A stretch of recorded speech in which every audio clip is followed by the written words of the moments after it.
За та бүхний энэ өдрийн ямар амгалан айлтгая. Шинжлэх ухаан таны мэдхүйн судлагдсан нэвтрүүлгийн шинэ дугаар эхлэхэд бэлэн боллоо. Манай өнөөдрийн нэвтрүүлгийн хүндэт зочноор шинэ үндсэн Монгол улсын шинэ үндсэн хуулийг батлалдсан ардын хурлын депутатуудын нэг төр нийгмийн зүтгэлтэн ардын бэлэг зүйч Ахмад судлаач Говьлтай аймгийн бахархалт хүмүүсийн нэг Урианхан овгийн бүдгүүгийн осор оролцож байна. Бидний урилгыг хүлээж авч ирсэн танд талархал дэвшүүлье.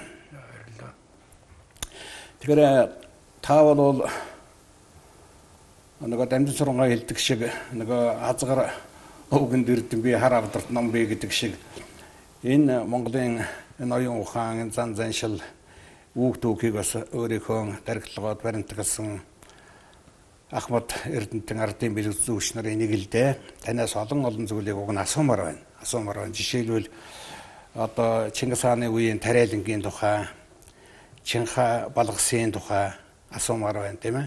Одоо бид нар чинь газар тариалан гэчээр нь сая л үүссэн юм шиг ярьдаг. Гэтэл 13 дугаар зууны үед Чингис хааны үед үүссэн тэр голомт нутаг нь одоо бидний төрсөн нутаг Говьлтай аймгийн Шарга сумын өргөн ширэг гэдэг газар байна гэдгийг та бол үсэндээ судлаад баталж байгаа. Сүүлийн үеийн судалгаагаар батлагдж байгаа шиг байна, тийм ээ. Одоо Балжин доктор бол Жаргалан сумын гүзэн тэлд байдаг л гэж ярьдаг байсан чинь Шаргал байдаг юм шиг байна, тийм ээ. Энийг асуумаар байна. Энэ цаг алга байна.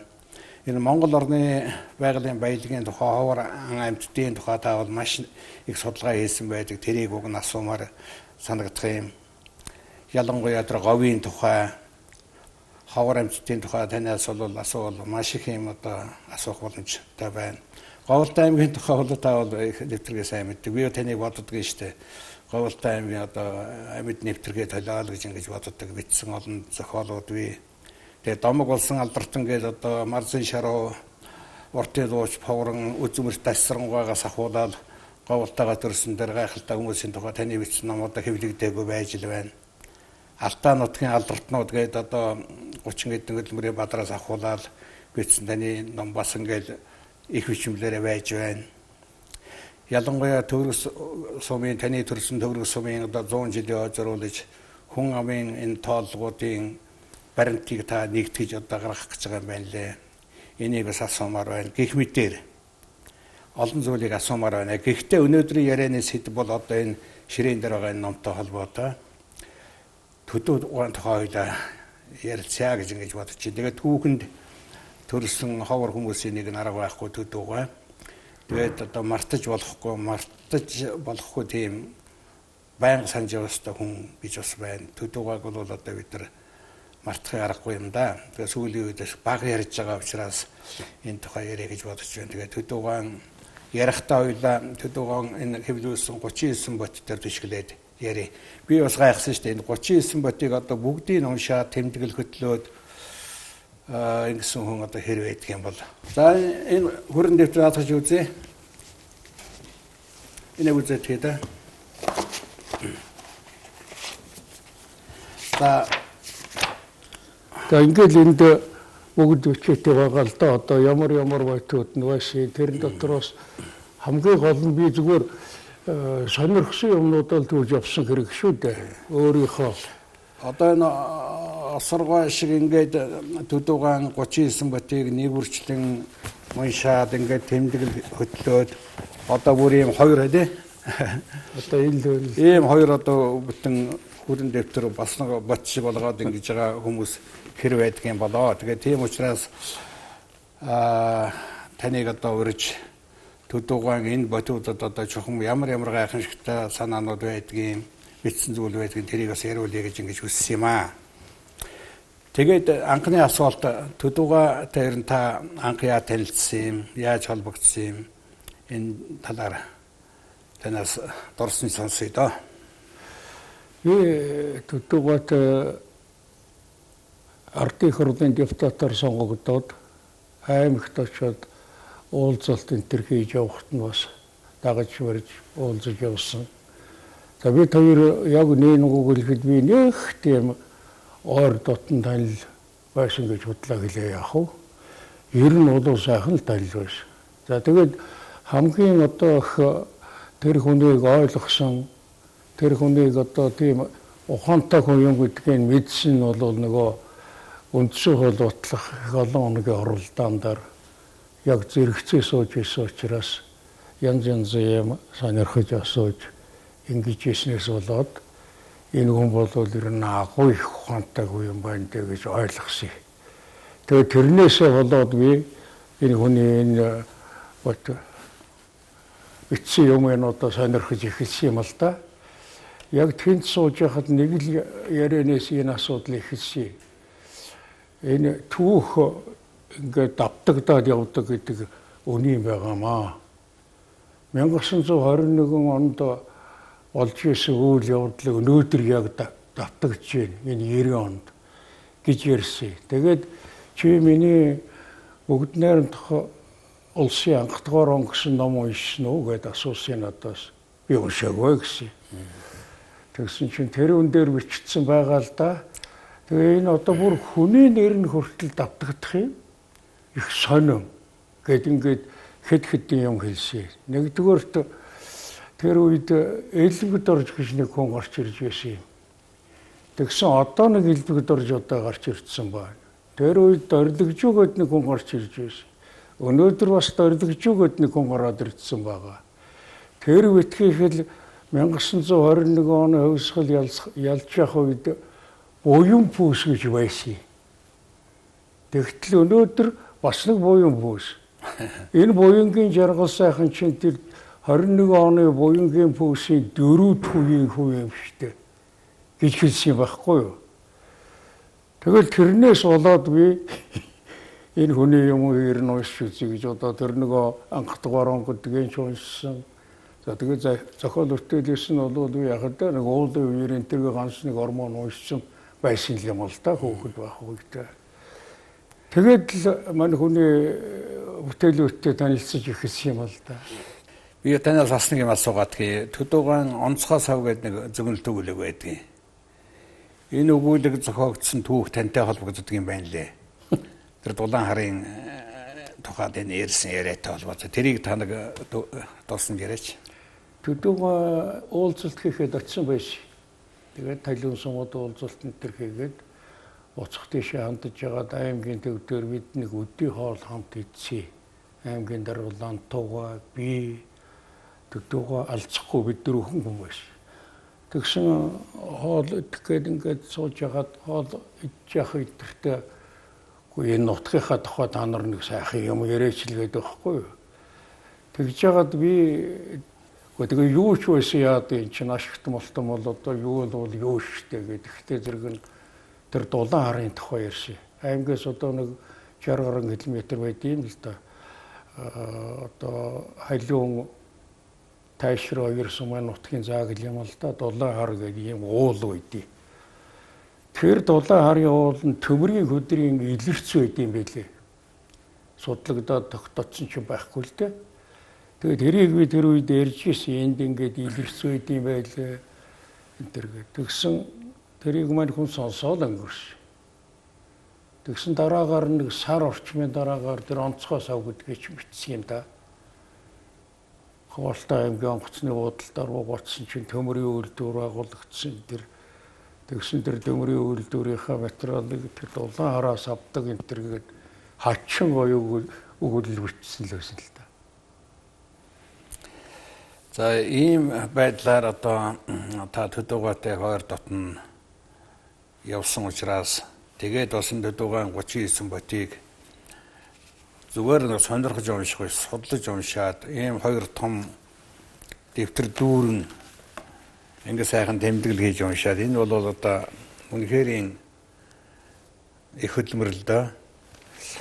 Тийм учраас би таныг урьж одоо Төдөөгаан энэ 39 ботын гол зүйлүүдийг танаар бас яриулахыг хүссэн цаг бол бага байна. Тэгэхээр Төдөөгааг бол одоо бид нар бүгдээрээ л одоо дэлхийн хэмжээний хүнлэгж ингэж ярьдаг. Үнэхээр энэ тийм дэлхийн хэмжээнд сэтгэдэг, бичдэг ийм л хүн байсан ажилдаг. Тэгээд төдөөг энэ Батуу дотор одоо энэ дэлхийн хэмжээний асуудал хөндсөн, Монгол улсын хэмжээний асуудал хөндсөн олон асуудлууд байдаг байх. Та яг онцлоод юуг нь ярьж болохоор байна. Тавчхан. Энэ төдөөг үнэхээр дэлхийн хөнгөдгийг одоо хүлээн зөвшөөрөгдсөн. Нөгөө дэлхийн 100 хүний нэгэнд одоо бичигдсэн. Намтран бичигдсэн хүн дээ. Тэгээд энэ Батуу дотор дэлхийн нийтийн одоо олон нийтэд анхаармаар юм бичсэн байдгийг. Жишээлбэл одоо биднийг юу хүлээж байна вэ гэд хүн төрлөختнийг яд юу хүлээж. Хүн төрлөختнийг одоо юу хүлээж байна гэд 31-р байтад бичсэн баг. Тэгсэн тэнд мань хүн гэж бичсэн байдгийг. Энэ 20-р 21-р зууны эхэн дээр хүн төрлөختөг 3 их том амжилтанд хүрлээ. Нэгдүгээрт нь цөмийн пицэг гэдэг цоорлоо. Хоёрдугаарт цахим оюунтай боллоо. Гуравдугаарт нь гаруул зүгийн энд ухаажиж эхэллээ гэд. Тэгж чад энэ гурвыгаа хэлсэн байдгийг. За энэ гурав бол энэ 21-р зуун за бүр 90-д ч байж магадгүй. Энэ хүн төрлөختний одоо зэвсэг болох нэ. За тэгэхээр энэ гурав бол хүн төрлөختөнд ашиг юмч болно мөхөлж өгч магадгүй юм шүү гэд. Тэгээд цөмийн пицгийн тухайд бол одоо хүн энэ их болгоомжтой хандах ёстой байна гэдгийг ойлгосонд энээс хойш их гинтэхгүй баха гэж бодож байна. Нөгөө атомын зөмийн энергийн тухай хэлж байгаа. За хоёрдугаарт нь цахим ухаан гэдэг одоо юмыг хүн төрлөختөн одоо ёстой ингэхэн сонирхож амтанд нь орж байна. Хэдэн жилийн дараа энэ цахим оюун гэдэг чинь хүний оюунаас давах юм байгаа юм. Тэр үед одоо хүн төрлөختийн энэ өөрийнхөө төрүүлсэн цахим хөвдөө яаж хандах юм болоо гэд ингээд орхицсан байна. За гаруул зүйн тухайд болохоор зэрэг за одоо энэ хөгжилтэй орнууд Америк, Орос гэл ингээд хөгжилтэй орнууд хүний геномыг уншиж байна. Толгойд өөд тотохгүй уншиж байна. Тэгэхдээ энийг уншиж дуусах болоогүй байна. Уншиж дуусны дараагаар бол том амжилтанд хүрнэ гэдэг нь тодорхой юм. Ягаад гэвэл эснээс өсгөөд колони аргаар хонь гаргачихлаа. Хүнийг одоо гаргаж болохыг баталчихлаа. Хүнийг ч өвлж болох нь, амьтныг ч өвлж болох нь. За энэ үнд бол одоо том болгоомжтой хандах ёстой юм гэдгийг хэлсэн байт юм байлээ. За тэгээд энэ юу хүлээж ийн гэдгийнхаа талаар мань хүн маргааш, нөгөөдөр, ирээдүй гэсэн ийм 3 гарчгийн дор маш сонирм юм бичсэн. За энд юу гэхтэй зэрэг өөрийнхөө оронтой холбосон шүү энийг. Маргааш гэдгийг бид таних тулд одоо өнөөдөр өөрсдийнхөө одоо энэ хөрш нөхдүүдийг маш сайн судлаж хармаар байна. Гэд урд хөршгээд ихэлсэн. Урд хөрш бол одоо 1949 онд тусгаар тогтносон 60 хүрэхгүй жил өнгөрчээ. Гэтэл энэ нөхдүүд маань өнөөдөр сансарт үрс одонгууд нь гөргөөгдүүд нь сансарт нислээ. Ундаг дугуй орон гэж нэрлэгддэг байсан энэ орон хөнгөн дэргээ үйлдвэрлээд өнөөдөр 22 сая хүн ховийнхаа машин унаг явж байна. За энэ орон одоо олимп хүлээж авах гэж байна гэж бичсэн. Энэ нөгөө 10 онд очсон учраас өнөөдөр 22 онд яасан бэлээ? Урд хөрш маань олимп өвлөхийг хүлээж аваад, зуныхыг хүлээж аваад ингэсэн. За тэгээд мань хүн цааш нь урд хөршийнхаа шинжийг хэлэхдээ энэ орон болвол ингээд үйлдвэржээд, хөгжөөд ингээ явлаа. Азийн их 8-ын 1-р суудалд энэ орн суухан тодорхой байна. Тэрч битгий хэл дэлхийн одоо супер гүрнүүдийн тоонд орноо гэж хэлж бичсэн байна лээ. За гэтэл өнөөдөр энэ хөрш маань яасан? Дэлхийд хөгжлөөр 2-р ороод ирсэн. Америкийг одоо гүйцэд дөрвөлөхөд бэлэн болчихсон байж шүү дээ. За тэгээд эндээс цааш нь юу хэлсэн юм гэхлээр зэрэг мань хүн энэ их том орон, энэ их хүн амтай орон ингээ хөгжөөд ирэхдээ зэрэг эргэн тойронд нь байж байгаа жижигтэр орнууд яах болоо гэдгийг хэлсэн байгаа юм.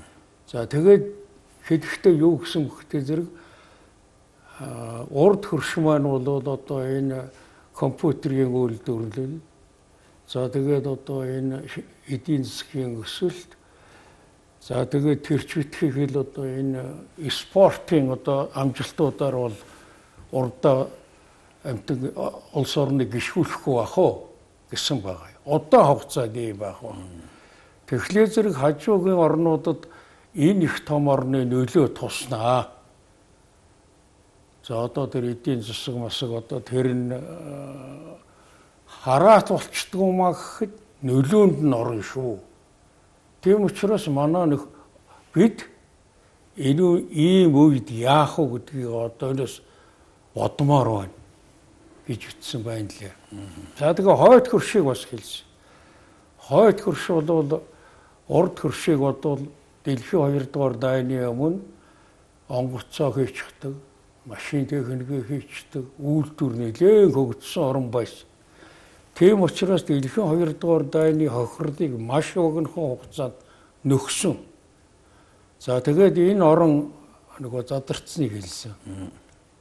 Оросын холбооны улс болсон. Тэгэхдээ Оросын холбооны улс гэдэг нэрийн дор байж байгаа энэ улс чимээгүйхэн шиг одоо үйлдвэрээ хөгжүүлээд ингээ хүчээ аваад яваад байна. Чимээгүйхэн шиг гэж байгаа шүү. За ер нь бол Оросыг Сибирээс хүчээ авна гэдгийг одоо хүчээ авч эхэлж байна гэж хэлсэн. За тэгээд манайд бол Оросын нөлөөч бий болно, Хятадын нөлөөч бий болно. За Хятадын хувьд ямар нөлөө үзүүлэх вэ гэхдээ зэрэг манай урд 2 том хөрш гэж хэлсэн. 2 дахь хөрш нь мэдээж энтгэх шүү дээ. Энэ 2 хөрш нөгөөдөр гэхэд гэж байгаа. Эхлээл усны гачаалд орно. Хятад бол шар мөрнөө энтгэхүүд энд ган мөрнөө уухан аргагүй болгоч. Тэгэхээр энэ 2 орн бол усны гачаалд орж эхэлнэ. Дээрээс нь хүнсний хангамжийн тухайд бас одоо асуудалд орж эхлэх байгаамаа гэд. За тэгээд энэгөө генийн өөрчлөлтөөр тарьж ургуулсан ургамлын тухай энд дурдж эхэлсэн. Тэн дээр бол өнөөдөр одоо дэлхий дээр энэ генийн өөрчлөлтийг ашиглаж хүнсний ургамлуудаа ургуулж байна. Америк, Хятад 2 бол одоо ургуулж. Хятадууд бол 150 гаруй одоо ургуул аль хэдийн ингээд ургуулад эхэлчихлаа. Өнөөдөр дэлхий дээр энэ генийн өөрчлөлтөд ургамал ургуулж байгаа орны хувьд 1-р Америк байна, 2-дугаарт Аргентин байна, 3-дугаарт Хятад байна. Энээс нь бид нар авчраад идээд байна шүү дээ. Энэ бол яг өнөөдөр хүнсний одоо хангамжийг нэмэгдүүлж байгаа Хятад хүн амаа хүнсээр хангахад хэрэгжилж байгаа одоо энэрэнгүй арга байх л да гэж байгаа. Гэтэл ингэж өөрчлөлт оруулсан ургамал хүний үед яаж нөлөөлд юм бэ гэдгийг өнөөдөр шинжлэх ухаан тайлаагүй байна шүү. Эн чинь өнөөдөр энэ хүнд нөлөөлөх үзүүлэхгүй байгаа юм шиг байсан ч гэсэн хүний 2 дахь 3 дахь үед одоо нөлөөлж мэдэх юм шүү. Ийм учраас одоо энд болгоомжтой хандах хэрэгтэй. За тэгээд нөгөө шороо шуурган ургыг ярьсан нөгөөдөр ихэд энэ хүн төрлөخت яах вэ гэхлээр зэрэг цахим оюунаар одоо оюунжиж төмөр хүнээр ажлаа хийлгдэг болно. Хүн төрлөختний түүхэнд боолоор ажлаа хийлгдэг байсан үе байсан бол нөгөөдөр ихэд робот техникээр ажиллах хийлгдэг болно гэдгийг бичсэн байна лээ. За тэгээд энэ робот техникийн талаар маань хүн монголчуудаа бас хандсан юм байгаа. Юу гэсэн бөхтэй зэрэг дэлхий дээр бол одоо 2 сая төмөрхөн 2000 оны үед бий болцсон байна. Удахгүй энэ 10 сая хүрнэ. Монголд ганц жалга манай баячууд ядаж ганцыг авчирж ажиллаа хийлгэхгүй юм уу? Тэр төмөрхөн гэдэг чинь ажил таслана гэж байхгүй. Тамхи дотоод завсардна гэж байхгүй. За тэгээд өвдөн гэж байхгүй. За тэгээд цааш нь бүгдийг хэлсэн байт юм л да. Ийм одоо юм байгаа юм шүү. Ингээд яриад байвал энийг бас бодмоор юм шүү гэж хэлсэн. Ингээд яриад байвал одоо дуусахгүй их юм байна. Энийг одоо хамгийн гол нь энэ баримтанд байгаа энэ авцанд байгаа энэ оюун санааг уншаасаа билээ л гэж бодож штэ тийм ээ. Хүүх энийг л одоо хүмүүс уншмаар байна. Энэ дотор бол ер нь асар их юм бэ. Яг Монгол улсын өнөөгийн хөгжлийг ер нь ямар байдлаар дүгнсэн байна. Цаашдаа яана гэж одоо гол гаргалгаа. За энд одоо төдөөгаа жаахан сэтгэл дундуурлаг үнсэн байд юм да. Юу гсэн байна вэ гэхлээр зэрэг одоо Монгол орны хувьд бол тогтолцоо чинь ч буруу байна. Хүн орд чинь ч одоо ядуу байна гэдгийг хэлсэн. За энд би нэг дахиад нэг юм нэмээ хэлье. Ингээд нөгөөдөр ирээдүйд энэ дэлхий дээх гэдэг юмар сонин шүү. Энэ бол шин мандлын хямрал юм байгаа. За одоо энэ доллар дэглэг хэлж юм л да. Энүүгээр өвчлөөгөө орон өнөөдөр дэлхийд алга. Тэгэхээр дэлхийн нийтээр энэ шин мандлын хямрал гэдэг юмнаас зогсоохын төлөө ажиллахгүй бол ерөөсө болохоо байлаа шүү гэдгийг анхааруулсан. Монголын хувьд маань хүн сэх гэдэг юмар таанар болохоо байж шүү гэж ингэж хэлсэн. Сэх гэдэг нь юу гэсэн үг юм гэхлээр зэрэг сэтгэл мандлын хямрал гэсэн үг юм байна. За тэгээд тэрийг маань хүн одоо тэр сэтгэл мандлын хямралыг хэлсэн. Энэ бол гаднаас дотроос хоёр талаас халдуурладаг сэтгцэн юу ч юм байна. За тэгээ энийг хэлэхдээ юу гэсэн бөхтэй зэрэг одоо энэ хуурагддаг. Европын одоо нөхдүүд болохоор зэрэг бас дардагдаж, хавчагдаж одоо дээрлэхүүлж ингэж байсан байж төөхөнд. Тэгээд тэрнээс бол эднэрт бас нэлээд дархлаад огцсон юм байж. Монголчууд гэсэн чинь байдаг. Цав цагаанаар нөгөө итгэмтгийгээрээ. Тэгээд тэр сэх гэдгийг хэлсэхдээ гадаадд виз аваад өгнө гэхлээр зэрэг хуурагдаал хэдэн төгрөгөө өгчдөг. Банкнаас илүү хов төлөөд мөнгө чинь өсгөөд өгнө гэхлээр зэрэглгүүж очиод хэдэн төгрөгөө өгчдөг. Тэгээд тэрнийг олж авчдаггүй ингээд сэтгэлийн одоо хямралд орчихсон байлгүй гэж ингэсэн байгаа. За тэгээд энээс гарахыгаа бол одоо хэлсэн л байд юм байна л дээ. Ер нь одоо энээс бол гарах хэрэгтэй. Монгол орн бол 50 сая малтай мөртлөөрөө махсуугаар ард түмнээ хангаж чаддгүй бол гутам шиг энэ төргээл үтсэн байд юм байна л дээ. Тэгээд энэ төр засгийн толгойд гарсан улсуудыг урагшгүй гэж хэлсэн байгаа юм л да. Ер нь одоо цөөхөн хүн амтаа яаж ч бол яаж амьдрч болох ийм орныг яаж ч одоо чадахгүй байна. Энэ толгой дээр байж байгаа одоо энэ их хүнд сурталтай гэлмийг энэ том хар үйлийг арилгахыг л одоо бодмоор байна гэдгийг хэлсэн байна. За тэгээд ирээдүй гэж хэлсэн. Ирээдүй гэдэг дээрээ болохоор зэрэг юу гэсэн бөхтэй зэрэг хүн хичнээн жаргалтай байсан чи ирээдүйн тухай мөрөөдөл өгдөг юм байна. Ямар ядуу хүн ч байсан ирээдүгөө бодд юм байна. Өнөө л унаа гэр орон энтергээд. За гэтэл хүний тэр мөрөөдж байгаа мөрөөдөл ирээдүг төгсөөлж байгаа ирээдүг бодож байгаа бодол бас бийж өгдөг юм байна. Ягаад уйлдгүй бэ гэхдээ зэрэг хүн гэдэг амьтан ерөөсөө сүргэлж амьдардаг. Нийгмээр амьдардаг юм байна. Тэгэхээр зэрэг тухайн хүний мөрөөдөл нөгөө нийгэмтэй холбогдоо явждаг юм байна. Тэгээд дараагаар нь бүгдээрээ нийгмээрээ бас одоо амьдрал ахуйгаа дээшлүүлэх асуудлын тухай боддгоо гэдгийг хэлсэн байгаа юм. За тэгвэл нөгөө Томс Мороос ахгуулаад Марксаар гараад Ленин хүртэл нөгөө Мальтус энтер гэдэг энэ нөхдүүдийг хэлсэн байдсан байна л дээ жишээ болгож. Тэгээд хүн энэ мөрөөдж байгаа ч гэсэн энэ мөрөөдлөө биелүүлэх нь бас барьцгүй байдаг гэж ингэсэн байл. Хэзээ тийм сайхан юм дүрх юм мэдэхгүй байна. Тэгээд жишээ болгосон ба. Ардчил гэн хүний их чөлөөл гэн тэр төгс ардчлалыг чинь амссан эдэлсэн хүн байхгүй. Тэр одоо хүний ихийг чинь дүүрэн эдэлсэн хүн өнөөдөр дэлхийд байхгүй. Энийхээ төлөө явж байгаа даа гэж байна. За тэгээд сүүлд нь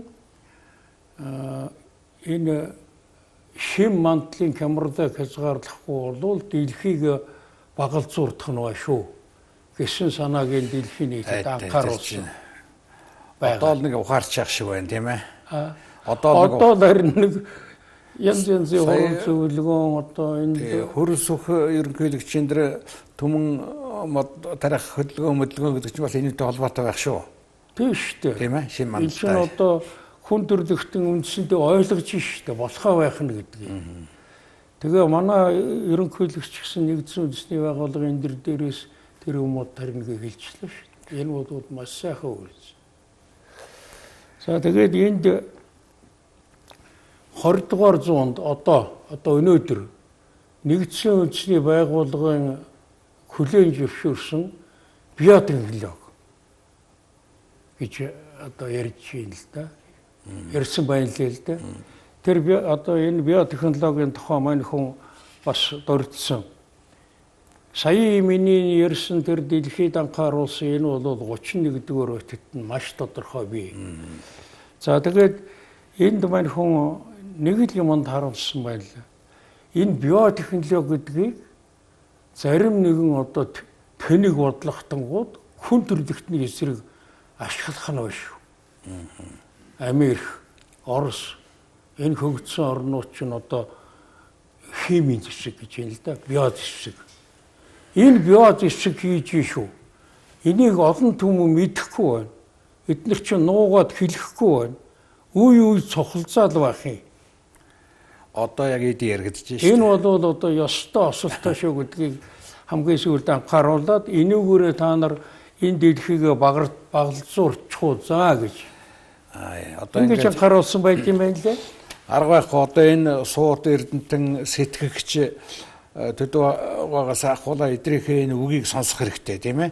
Үгийг сонсохын тулд одоо бичиж үлдээсэн, захиас болгож үлдээсэн энэ ботуудын дахин судлаасаа гэж одоо энэ төр засгийн түшээдүүдээс ахуулаа төвөн олонд уран ажил хиймээр байгаа юм л да. Тэгээд энэ цаг нэлээ явчлаа. Би танаас асуух бас л их байна төдөөтэй холбоотой. Юуны өмнө одоо алтан тэцэмт алтаа гэдэг төдөөг бичдэг байсан. Яг Алтаа нутгийнхаа жишээ бүр тодруулаад хэлэхэд Говьлтай аймгийн одоо хөгжилтэй холбоотой хамгийн гол хэлсэн санаа юу юм төдөөг энэ бот дотор байгаа. Байгаа. Алтан тэцэмт алтаа гэж маань хүн бичсэн л дээ. Тэр ата гэдэг үг явж манай хүний бичснээр бол аав гэсэн үг байлээ шүү дээ. Бүр Атил хаанаас удамжлагж нэрсэн. Энэ барууны орнуудад одоо ч гэсэн тэр ата гэдэг үг аав гэдэг утгаараа хэрэглэгдэж идэг гэж бичсэн байдсан байл лээ. Говьлтын тухайд бол манай хүн яг одоо тэг ингэ гэсэн бол би нэг хараагүй. Зүгээр энэ ботууд дотор бол ер нь одоо дэвшүүлсэн маш их санаа бий дээ. Бүр арга ба. Юу төдөөгач одоо бидэрт нөгөө эвлийн дуурайны дарга байхдаа голдуулын гэж ярьдаг байсан шүү дээ. Монголчууд цөөхөн байна. Нэг хүн одоо дор хаяад 3 хүний ажил хийх ёстой. Би бол ингээ төрийн олон нийтийн ажил хийж байна. Тэгээд орой зохиолоо бичиж байна. Дараад нь шөнө нь одоо эрдэмийн ажиллаа хийж байна. хүн болгон ингээсээ гэж их ярьдаг байсан шүү дээ. Тэгэхээр хувь хүний хөгжөлтэй холбоотой төдөөгийн гол санаанууд нь энэ ботод яа туссан байна? Яг л наадах чинь. Шулуухан энэ дотор бичсэн байдаг. Юу гэж бичсэн бөхөд зэрэг бид цөөхөн хөгжихийн тулд одоо хүн болгон үйлдвэрлэгч байх хэрэгтэй. Тэрний тулд одоо хүн бүр дор хаяж хоёр ажиллах юмэр байна гэдгийг л бичээл байдгийг. Энэ дотор өчнөө юм би. Өөрийгөө бол дөрөв ажил хийдэг гэдгийг таасаа хэлчихлээ. Тэгээд энэ үнтэй холбогдуулаад хүний оюун ухааны талаар төдөө энэ дотор бичсэн байгаа. Хүн 3 дээд сургууль төгсөх, 6 улсын хэл мэдэх, нэвтрэх толын 100,000 өгүүлгийг шийдлэх хамгийн наад захын ийм боломжтой юм байдгийг шүү хүн чинь. Тэгэхээр зэрэг хүн бол өөрийгөө боловсруулах хэрэгтэй. Олон ажил хийхэд тулд тэгээд цаг. Цагийг мань хүн ерөөсөө бүхний хаан гэж хэлсэн байна. Цаг хэмнэх тухай.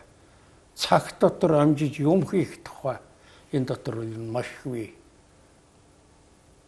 Мэдлэгийн тухай их ярьдаг байсан. Төгөн бэлдээ сургууль байгуулад лекц уншуулсан чинь 6 биш 8 удаа лекц уншлаа. Тэгээ мэдлэг бол хурд, мэдлэг бол хүч гэл ингээл ерөөсөө бүх юмыг мэдлэгтэй холбож лекцэд уншаад байсан шүү дээ. Тийм л дээ. Төдөөгөө чинь одоо энэ мэдлэгийн талаар юм дотор сая биелэр зөвхөн наацх ингээ хэлжлээ. Хүн гэдэг амьтан өөрийнхөө одоо энэ оюун ухааны чадлаас нэгийг 30% л ашигладаг. Тэрнээс илүү ашиглаж чаддаг.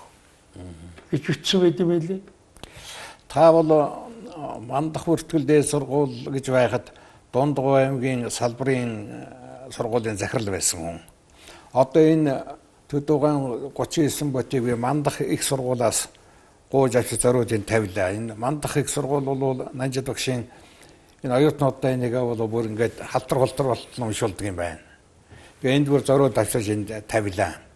Тэгэхээр төдөөгийн энэ юун дотор бол тэр боловсролтой холбоотой гол концепц нь юу гэдэг юм бол боловсрол одоо Монголын одоо боловсролын чиглэлээр хэлсэн маш олон санаанууд бий л дээ.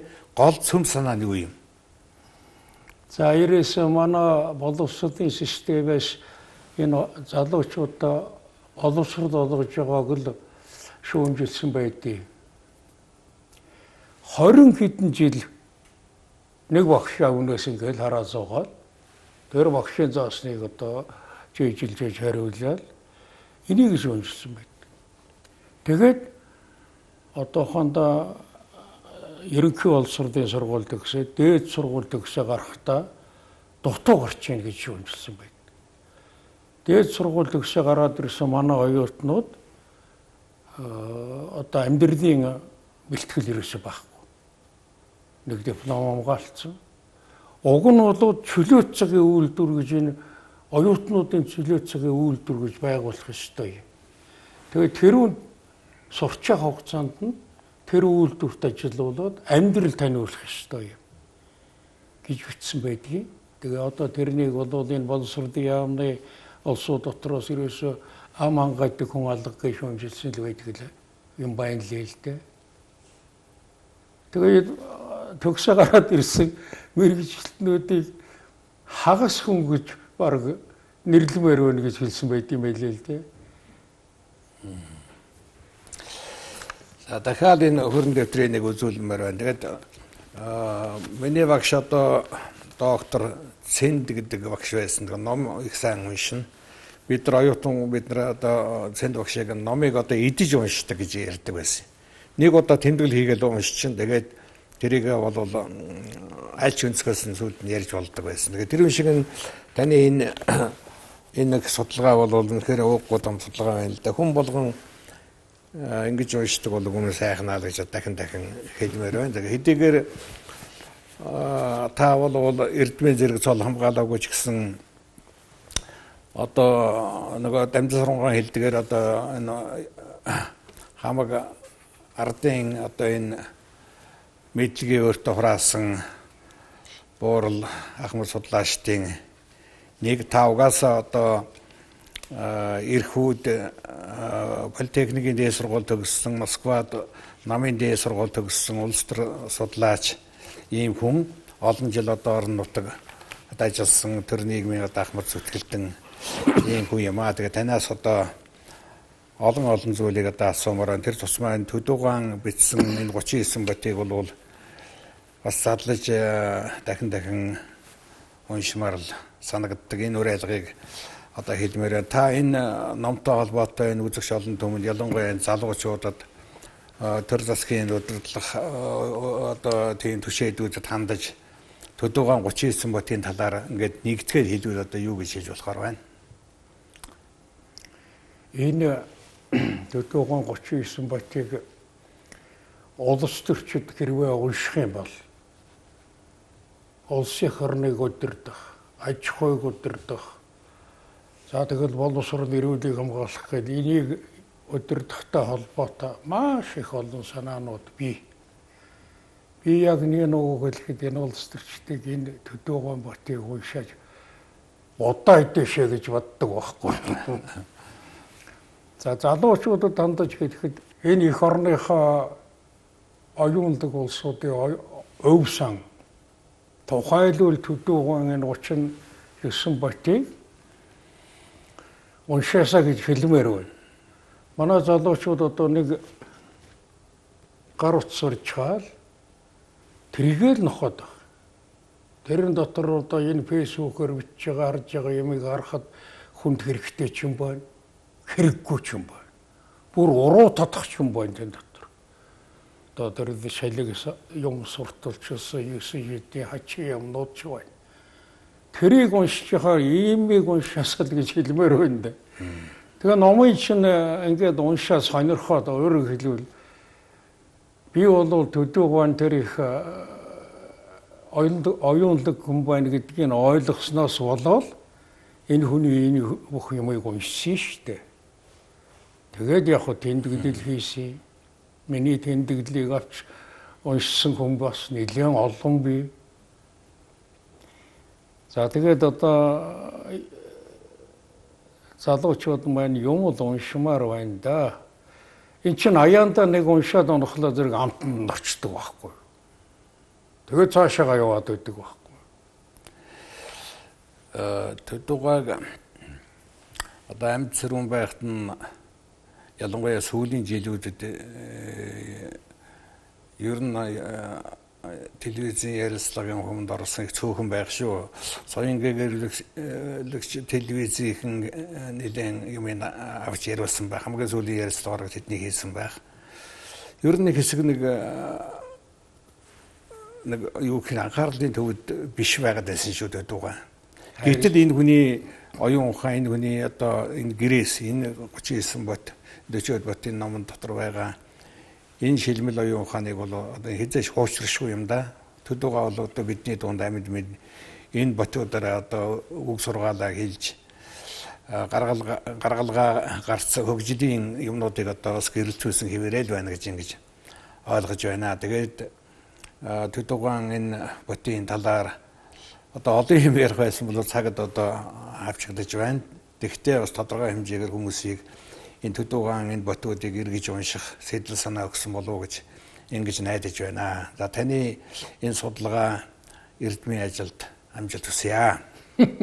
Ямар эрдэм байна. Тэгээд байхад та нар дэндүү дараахан учраас одоо ингэж эмэрхүүл байдаг.